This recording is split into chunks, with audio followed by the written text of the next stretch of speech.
लाडक्या बहिणींनो, लाडकी बहीण योजनेची EKYC edit करताना अनेक लाडक्या बहिणी असं सांगत आहेत की आम्हाला OTP येत नाही आणि त्यामुळे कोणता पर्याय निवडायचा हे समजत नाही.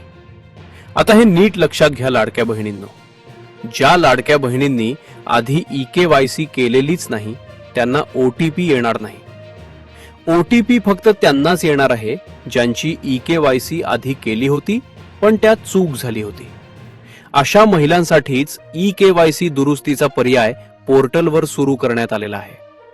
हा पर्याय नवीन EKYC करण्यासाठी नाही, फक्त चुकीची EKYC दुरुस्त करण्यासाठीच आहे. आणि ही शेवटची संधी आहे. ज्यांची EKYC चुकली आहे त्यांनी लवकरात लवकर EKYC दुरुस्त करून घ्या.